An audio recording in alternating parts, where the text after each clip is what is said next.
মদায়েন Saleh Saudi আরবের ঐতিহাসিক মহাকাব্য। মদায়েন সালেহ বা হেজাজ অঞ্চলের ঐতিহাসিক স্থান সৌদি আরবের পশ্চিমা অঞ্চলে অবস্থিত, যা প্রাচীন সামুদ জাতির এক অবিস্মরণীয় শহর হিসেবে পরিচিত।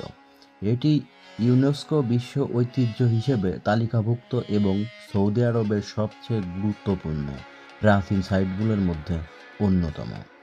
মদায়েন সালেহ খোদিত পাথরের স্থাপত্য, সমৃদ্ধ সভ্যতা এবং ধর্মীয় ঐতিহ্যের জন্য বিখ্যাত।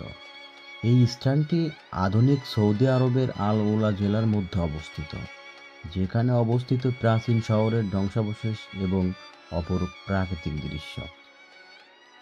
মদায়েন সালেহ এর ইতিহাস খুবই পুরনো এবং ইতিহাস সামুদ জাতির সাথে জড়িত। সামুদ জাতি ছিলেন এক প্রাচীন আরব জনগণ যারা প্রাচীন হেজাজ অঞ্চলে বসবাস করত। তারা ছিল এক শক্তিশালী জাতি যারা শহর গড়ে তুলেছিল এবং মধ্যে ছিল উন্নত কৃষিকাজ, বাণিজ্য এবং স্থাপত্য কলার ধারাপাত।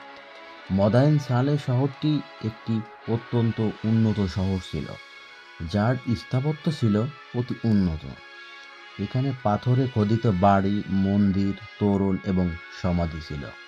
এই শহরটি অনেকটা পেট্রো শহরের মতো, যা আরও দক্ষিণে অবস্থিত এবং নাবাতীয় সভ্যতার অংশ ছিল। তবে মদায়েন সালেহ ছিল সামুদ জাতির শহর এবং তারা তাদের বাড়িগুলো পাথরের গায়ে খোদাই করে তৈরি করেছিল। এই শহরটি প্রাচীন আরবদের ইসলামী ইতিহাস এর সাথে সংযুক্ত। ইসলামের ইতিহাস অনুযায়ী মদায়েন সালেহ শহরের অধিবাসীরা ছিলেন নবী সালেহ আলাইহিসসালামের সম্প্রদায়। নবী সালেহ আলাইহিসসালাম ছিলেন আল্লাহর একজন রাসূল, যিনি সামুদ জাতির মাঝে ধর্মের বার্তা পৌঁছাতে পাঠানো হয়েছিল। তিনি তাদের আহ্বান জানিয়েছিলেন আল্লাহর একাত্মবাদী হওয়ার এবং সৎ পথে চলার জন্য। তবে সামুদ জাতির বেশিরভাগই মানুষ তার আহ্বান প্রত্যাখ্যান করেছিল এবং অবাধ্য হয়ে নিজের অহংকারে ভুগছিল। তারা আকাশের পাথরগুলোকে মূর্তির মতো পূজা করত এবং অন্যায়ের পথে চলত। অবশেষে আল্লাহ তাদের প্রতি রুষ্ট হয়ে এক ভয়ঙ্কর বিপর্যয় পাঠিয়েছিলেন। একটি মহাকর্ষণকারী ভূমিকম্প এবং প্রচণ্ড বজ্রপাতে পুরো শহর ধ্বংস হয়ে যায়। এর মধ্যে মদায়েন সালেহ হয়ে ওঠে এক নিঃস্ব প্রাণহীন এলাকা, যার বেঁচে থাকা একমাত্র স্মৃতি হল খোদিত পাথরের ধ্বংসাবশেষ। সামুদ জাতির অবিশ্বাস এবং ধ্বংস। সামুদ জাতির মানুষ, যারা নবী সালেহ আলাইহিসসালামের আহ্বানকে অপেক্ষা করেছিল, তাদের মধ্যে অনেকেই ছিল অত্যন্ত শক্তিশালী এবং স্বল্প মনের। তারা কখনো ভাবেনি যে আল্লাহ তাদের শাস্তি দিবেন। তাদের মধ্যে কিছু লোক ছিল উচ্চাকাঙ্ক্ষী মনোভাব এবং তারা তাদের শক্তি এবং ঐশ্বর্যের অহংকার করেছিল, কিন্তু তাদের এই ভুল আত্মবিশ্বাসের কারণেই তাদের ধ্বংস ঘটে। নবী সালেহ আলাইহিসসালাম যখন তাদের বিপথে চলার জন্য সতর্ক করেছিলেন, তখন তারা তাকে তুচ্ছ করে দিয়েছিল এবং তার বিরুদ্ধে নানা অশোভন কথাবার্তা বলেছিল। কিন্তু একদিন তাদের এক অতি অশুভ কাজের জন্য আল্লাহ তাদেরকে এক অমোঘ শাস্তি প্রদান করেন। পাথর এবং বজ্রপাতের আঘাতে শহরটি ধ্বংস হয়ে যায় এবং তার পরবর্তী যুগে এটি হয়ে ওঠে এক নিঃস্ব মৃত শহর, যা বর্তমান প্রজন্মের কাছে কেবল একটি ঐতিহাসিক স্মৃতি।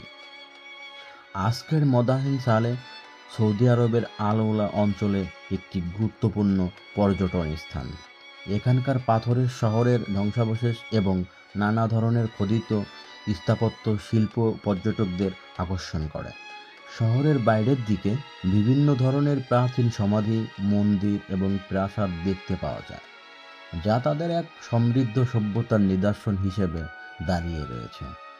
মদায়েন সালেহ এর পাথরের খোদিত স্থাপত্য একটি অসাধারণ শিল্পকর্ম এবং এটি আধুনিক যুগের পর্যটকদের কাছে এক রহস্যময় এবং সাংস্কৃতিক মূল্যবান স্থান হিসেবে দাঁড়িয়ে রয়েছে। বিশেষত এখানে খোদিত একাধিক মূর্তি, কবর এবং প্রাসাদ, যা আর্কিওলজিক্যাল গবেষণার জন্য এক আদর্শ স্থান। এছাড়া মদায়েন সালেহ বা হেজাজ অঞ্চলটি এখন বিশ্ব ঐতিহ্যস্থল হিসেবে সুরক্ষিত এবং সংরক্ষিত হচ্ছে। এখানে আসা পর্যটকরা শুধুমাত্র প্রাকৃতিক সৌন্দর্য উপভোগ করেন না, বরং তারা ওই ঐতিহাসিক স্থানটির গভীর সাংস্কৃতিক এবং ধর্মীয় মূল্য বুঝতে পারেন।